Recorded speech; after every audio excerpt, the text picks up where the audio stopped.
Let's see. What's the first name of your loved one that you would like to communicate with today who is no longer here in the physical world? Bam. And just remember, if you're on Facebook or YouTube, you'll be able to see things exactly how I write it. And everybody that gets a reading today, everything will be recorded and then also uploaded to YouTube. So no worries, you guys.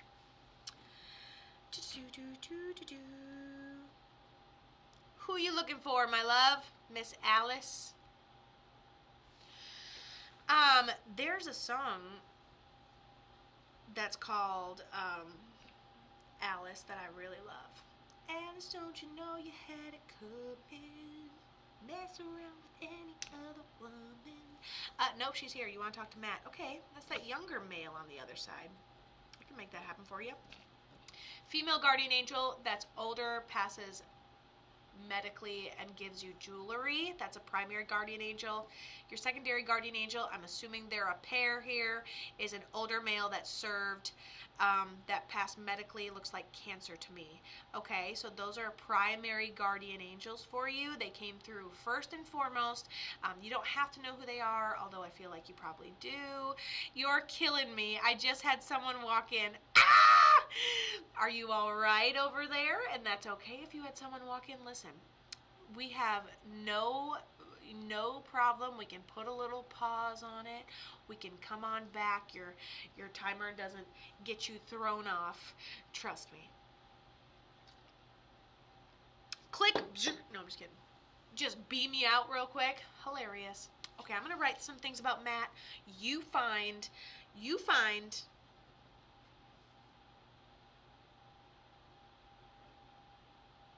a nice quiet spot.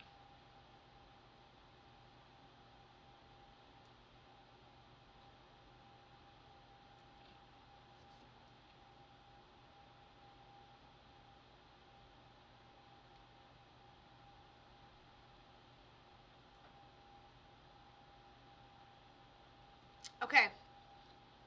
What's happening? We are communicating with the other side. We are doing spirit channeling messages. You guys can watch me write directly on the paper as we go if you're on Facebook or YouTube. Otherwise, everyone that gets a reading today, your readings are going to be uploaded to YouTube first thing next week. So make sure you are following me. Okay, Alice said, sorry, slow day. Someone came in as soon as you called my name.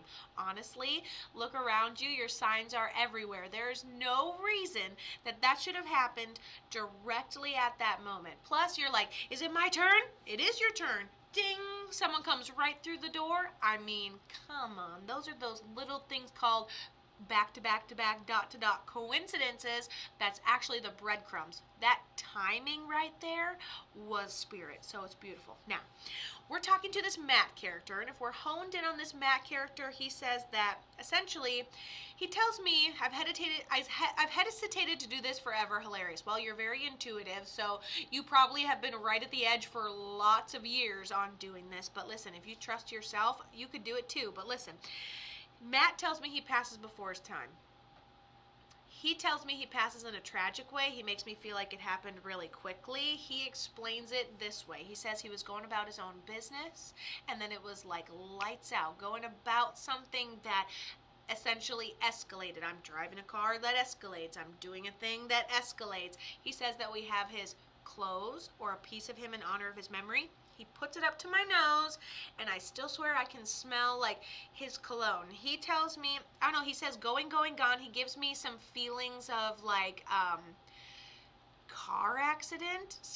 It seems like an instant death, and it is literally goes from lights on to lights off. We're like, let's say you're doing something in the dark, you're doing something in a room, totally fine, and then the power goes out, and it's over with. She said that he was driving too fast, and I was like, and then I got that sign and symbol for some sort of accident. Remember how I said, let's say I'm just driving along and the lights out. You don't even realize what happens because I am so in my own zone, in my own head, driving too fast. Okay, and she said it was instant. Here is something I'd like to mention. I know this is odd to just say randomly, but I feel like I just need to say it. So, when we go from a daydream to, what do you mean I'm dead? What? Why am I seeing my grandma? What? I thought I was driving. What is going on? Okay, when it goes from da-da-da-da-da, lights out, and then all of a sudden you just transition and they look back and say, do you see that car accident? That was you. Okay? Here's what's actually happening there. In order for your timeline to literally tune you out right before you transition and then all of a sudden you see your loved one on the other side, what is going on? That moment was predetermined in time.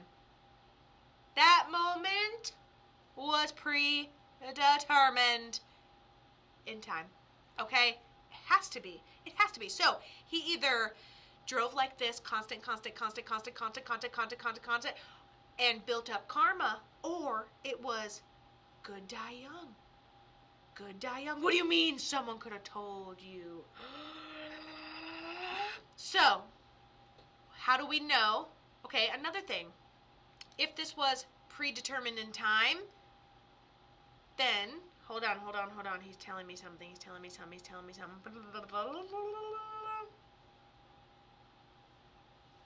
She had a feeling it would happen, but definitely not like this, and definitely not now. Also, Kato, it was dark out this time, and honestly, Kato, I was only like to and from going about my business, going to and from work. It almost seemed like I don't even remember like what came out in front of him, but it just seems like someone sideswipes him. Like, he's just driving fast. He's not intentionally doing like, oh, I'm gonna go be reckless and blah blah blah. I'm like, this is natural rebel without a cause. Tells me he passed tragically before his time. Lights out. It was instant. There was no suffering. So honestly, this is good stuff. Who is this to you? He seems younger. Seems like he tells me he's like a father vibe, but dude looks like under 30. So I'm sus. We were dating. Okay, beautiful. Beautiful.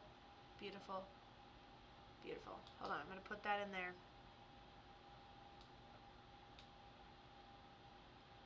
He goes, way out of my league. Way out of my league, and I love that. He goes, it could have been a forever cycle, but I was very kind of like passive on the emotional aspect, like not always like dipping his toes into conversation with you. But he says he likes the relationship while it lasts. He goes, he sorry if any of his other ex-girlfriends are here, but he goes, you're the prettiest one, and he really likes that. Yeah, he's very, very fond of you. We're not surprised about that by any means. Honestly, it feels like he's going about his own business, going to work, not trying to hurt anyone's feelings. You're between text messages. It doesn't even seem like a texting and driving thing. And you know what? It could it be a drinking thing? It could, if that's what he does all the time. Hey, you really need to stop drinking and driving. For the 74th time, karma takes care of it. But otherwise, it's just, what was it? Does he have any other responsibility in it? Because it really feels like a karmic thing where he does the same thing for 700 times and then it just released him. Oh, yep, he was booze cruising. Yeah, see? You really shouldn't drink and drive like that. You really shouldn't just booze cruise like that. Oh, you really should stop. So it's like the 700th time he's done it, and karma just takes care of it. So, he'd been told, and his buddy was driving. Yep. Well, they were doing the same thing. Doesn't matter if he was driving, Buddy was driving. I think the outcome was inevitable. I think one of them maybe even have made it, but I don't know. So he wants you to know he's at peace. He's on the other side. It was instantaneous. It was the rebel without a cause, same cycle he was always doing, finally catching up with him. It seemed karmic, predetermined. So with that being said, unless you have the ability to intervene with karma, which does not sound very healthy, then this was something that was inevitable, out of your control. And I don't care if y'all had a screaming fight and you beat his ass all the way out the door. You had no control in the outcome of this. Nothing could have adjusted that. Okay, so you, no matter what you could find in your mind to feel guilty of, nothing could have caused this. And he's not even allowing you to take partial responsibility. He goes, that'd be some bullshit. And I was like, get him. He's kind of gangster around the edges. I like him. Good guy.